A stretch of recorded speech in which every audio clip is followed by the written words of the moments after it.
Ok,ឥឡូវគឺយើង quick recap អំពីអង្គត្រង់ផ្សែងរបស់បេះដូងតើវាដំណើរការ contract ទៅយ៉ាងដូចម៉េចហើយវាគឺចម្លែកខុសគេដោយសារតែវាគឺជា spontaneously គឺវា contract បង្កើតអគ្គិសនីហើយនឹង synaptic ផ្សេងៗដោយខ្លួនឯងអត់ត្រូវការខួរក្បាលដូចជា central nervous system ឬមួយក៏គូយ៉ាងខ្នងហៅថា peripheral nervous system ជួយ contract ជាមួយវាទេអូខេទៅវា contract បានដោយសារតែវាមានប៉ុណ្នេះគេហៅថា sinusoidal node sinusoidal node អូខេអានេះគឺជា array ventricular node នេះ Bonodales right bundle branch left bundle branch Purkinje fiber អញ្ចឹងវាស្ថិតនៅទីនេះនេះហៅ SA node ដែលយើងលេខ1នេះចូលលេខ1នេះគឺជា SA node យើងនិយាយពីទីតាំងរបស់វាសិន SA node គឺស្ថិតនៅក្នុងគេហៅថា atrium គឺ right atrium ចំណែកឯ SV node គឺស្ថិតនៅជាប់ជាមួយនឹងគៀករវាង interventricular septum នេះ SV node យើងមើលទីតាំងវាសិននេះគឺជា mag ធានរបស់វាគេហៅថា Plasmin bundle mag ធានពី SA node មកនេះគឺចូលក្នុងសាច់ដុំអត់កាត់គ្នាអញ្ចឹងទេចូលក្នុងសាច់ដុំ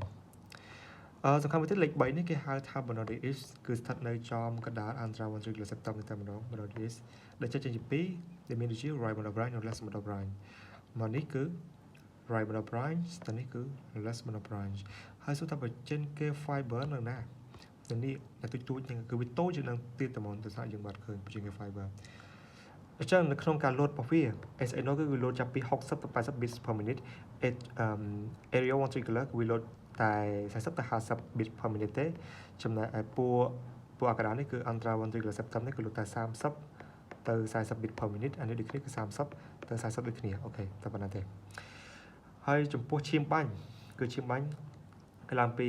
superior vena superior ដែលវាទទួលឈាមពី organ ដែលខាងលើ diaphragm ហើយចំពោះ inferior vena cava គឺវាទទួលឈាមខាងក្រោម diaphragm អញ្ចឹងឈាមដែលចូលមកតាមវាគឺជាឈាមដែលសម្បូរទៅដោយ carbon dioxide អញ្ចឹងពេលឈាមចូលមកដល់ right left atrium ខ្ញុំសង្ស័យទី2ឆាត់មក right atrium វានឹងចុះមកកាន់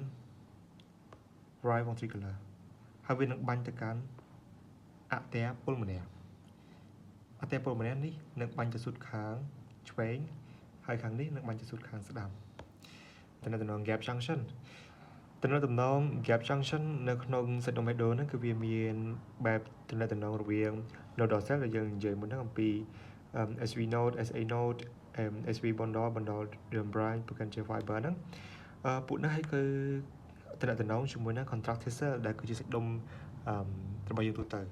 គឺមាន actin myosin troponin និង tropomyosin ដែលវាគឺជា tensile fiber protein ហើយវាមាន sarcoplasma endoplasmic reticulum ដែលគឺជាប្រភពរបស់កាល់ស្យូមអូខេនេះគឺជា nodal cell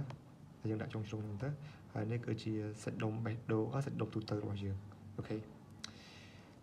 ទីថានៅពេលដែលធម្មតា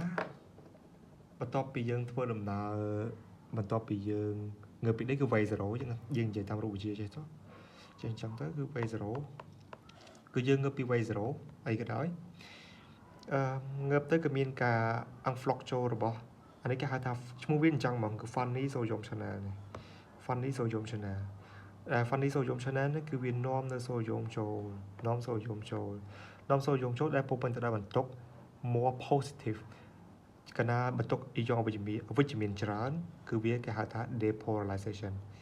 អញ្ចឹងបន្ទុកអវិជ្ជមានច្រើនគឺវាឆក់ទឹកដាស់ហើយអូខេបន្ទាប់ពីវាចូលច្រើនបែបជាហ្នឹងហើយគឺវាចូលយ៉ាងប៉ុណ្ណឹងគឺវាមានកាល់ស្យូមចូលដែរអញ្ចឹងកាល់ស្យូមចូលហ្នឹងបើយើងនិយាយពីអគ្គិសនីវាដល់កម្រិតណាហើយគឺវាងើបពី way 0របស់យើងហ្នឹង way 0របស់យើងគឺមានតម្លៃដក60 mV អញ្ចឹងគឺវាឡើងប៉ុណ្នេះនៅពេលដែលដកតម្លៃដក40 mV គឺកាល់ស្យូមនៅក្នុង L type កាល់ស្យូមចំណែននេះគឺវានឹង unflock ចូលដែរអញ្ចឹងសួរថាកាល់ស្យូមពីរនេះវាខុសគ្នាមិន L type និង T type និង L type T type ហ្នឹងគឺវាសាមញ្ញធម្មតាបន្ទាប់ពី way 0ចំណែក L type គឺសម្បូរទៅដោយថាមពលវាចូលមកកាន់តែខ្លាំងតែម្ដងនេះមកក្តោបច្រើនមែនតើអូខេនេះគឺវាឡើងរហូតដល់ action potential បូក40 mV យើងបន្តមើលផ្សេងយើងមើលបន្តទៀតការងារវាតំណែងជាមួយនឹងសាច់ដុំធម្មតាចឹងនេះគឺជា gap junction ដែលផ្លូវរបស់វាគឺបាញ់បន្ទុកវិជ្ជមានចូលទៅកាន់សាច់ដុំរបស់យើងអូខេចឹង complete ថា node dorsal នេះវាគឺជា neuron ណាវាគឺជា neuron អត់មែនជាការអីទេអត់មែនជាសាច់ដុំពិសេសអីទេបន្ទាប់ពីបាញ់បន្ទុកវិជ្ជមានចូលហើយវាក៏បើកឲ្យមាន L type តែហ្មងអត់មាន T type ទេដោយសារតែវាដើរស្រាប់ចឹងទៅដាក់ L type មកដើរលឿនយកតែហ្មងជាមានការ influx របស់វាសូយ៉ូមកាល់ស្យូមអីធម្មតាអាហ្នឹងទស្សន័យវាទូទៅវាអញ្ចឹងតែហ្មងវាមានតែសូយ៉ូមកាល់ស្យូមដើម្បីធ្វើឲ្យមាន depolarization ដើម្បីធ្វើឲ្យមានវ៉ៃអងវ៉ៃដឺវ៉ៃត្រួយផ្សេងៗវាដំណើរការសាច់ដុំនោះទៅ contract បាននេះគឺជា T type T tubule ណាឈ្មោះវានេះគឺជា T tubule សាច់ដុំរបស់យើងគឺមានរាងអញ្ចឹងមែន T tubule គឺមានស្នូលអញ្ចឹងនៅពេលដែលបន្ទុកចូលទៅក្នុង T tubule ហ្នឹងទៅវាឆ្លងកាត់វានឹងប៉ះvào Bray Ross endoplasmic reticulum ហ្នឹងគឺវានៅចូលជាមួយនឹង T tubule ហ្នឹងហើយដើម្បីធ្វើឲ្យវាstimulate បញ្ចេញនៅកាល់ស្យូមដោយការអបមក synapse ជាមួយនឹង hormone នេះគេហៅថា ryanodine 2 receptor 2ចឹងទៅ ryanodine receptor ហ្នឹងវាបើក gate វាបើកទ្វារដើម្បីឲ្យបលែងកាល់ស្យូមចូលនេះគឺមួយចំហឹងតែម្ដងវាធ្វើឲ្យសាច់ដុំរបស់យើងក្រាបបានខ្លាំងអញ្ចឹងយើងមកមើលប្រព័ន្ធអគ្គិសនី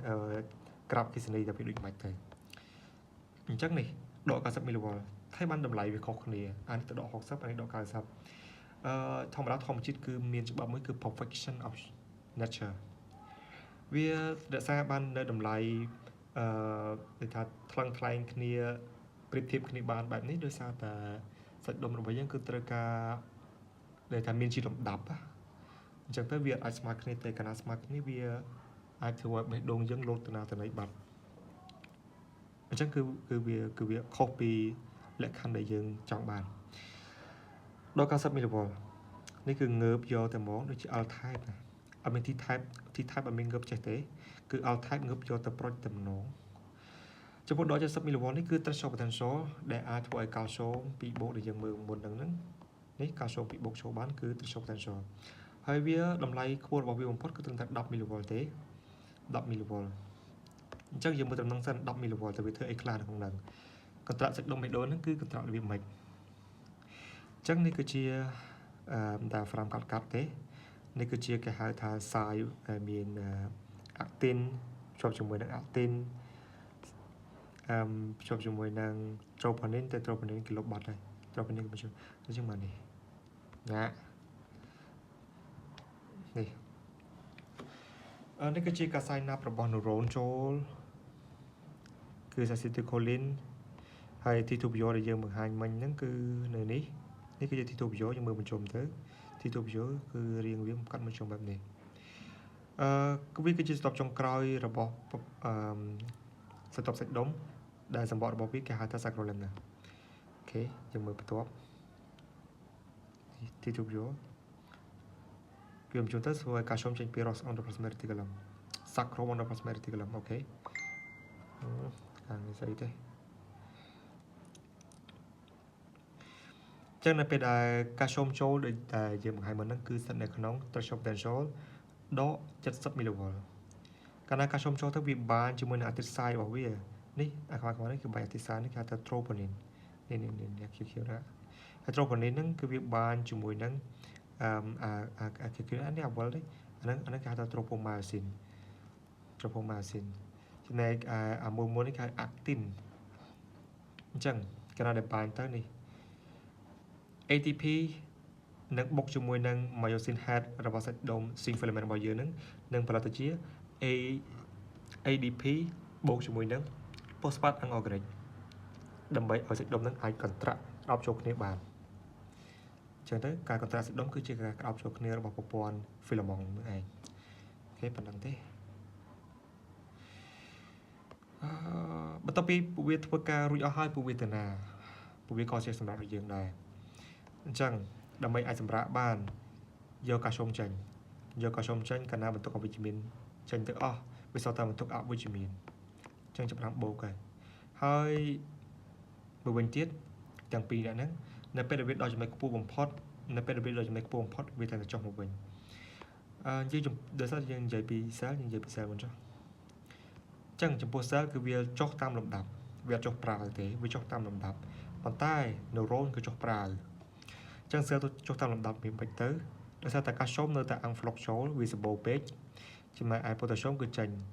ដល់ពេលវាចេញទៅគឺវាមានបន្ទុកអវិជ្ជមានដែរប៉ុន្តែមានមិនឈ្នះកាល់ស្យូមទេអញ្ចឹងហើយធ្វើឲ្យវាស្ទាក់ស្ទើរគ្នានៅកន្លែងនេះវាអត់ចុះប្រាច់ទេគឺវាចុះចេញមិនទាន់អស់អញ្ចឹងទៅដល់ពេលវាចេញអស់ហើយនៅសល់ sacro endoplasmic reticulum ដែលជា warehouse របស់កាល់ស្យូមចឹងដល់ពេលវាចេញបានគឺត្រូវធ្វើតាម second transporter ដែល second transporter ហ្នឹងវាគឺជាការចេញរបស់សូដ្យូមទៅក្រៅហើយចូលយកកាល់ស្យូមចូលក្នុងវិញអញ្ចឹងទៅសូដ្យូមគឺជាបន្ទុកវិជ្ជមានអញ្ចឹងទៅវានៅតែមាន depolarization ខ្លះអញ្ចឹងទៅវាអាចហូរចូលមកតិច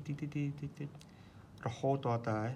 វាអស់តែវាអត់អស់ទេកាល់ស្យូមវាអត់អស់ទេអញ្ចឹងហើយរហូតទៅដល់ threshold potential rest membrane potential ដល់90 mV នេះគឺវារយៈពេលយើងគួរសមដែរហើយដំណើរការបែបនេះគឺវាមានចឹងរហូតនៅពេលដែលវាទទួលបានបន្ទុកវិជ្ជមានអគ្គិសនីពី neuron មកវាឡើងវិញទៀតហើយវានឹង represent បែបហ្នឹងទៀតអូខេចំពោះ neuron របស់វាតើវា rest ដូចម៉េចទៅវា rest នៅពេលណាដែល potassium ចេញទៅបាត់ potassium ជាបន្ទុកវិជ្ជមានមួយដ៏សំខាន់ដល់ពេលវាចេញទៅបាត់គឺវាធ្វើឲ្យមាន redepolarization អត់មានកាល់ស្យូមឬមួយក៏ sodium channel funny channel nàoចូលឈ្នះវាទេគឺវាតែចេញទៅហើយគឺដកមកបំផឹងទៅមកហើយសួរថាដំណើរការទៅថ្ងៃមុខទៅដូចម៉េចដូចតែគ្នាដែរទេនៅពេលដែលសូដ្យូមគឺបើក gate មកដក60 mV ឡើងទៅដល់40 mV ដក40 mV ឡើងទៅដល់40 mV គេហៅថា oxidation potential ហើយធ្លាក់មកក្រោមវិញនៅពេលដែល potassium ចូលអញ្ចឹងវាដូចតែគ្នាទេនេះគឺជា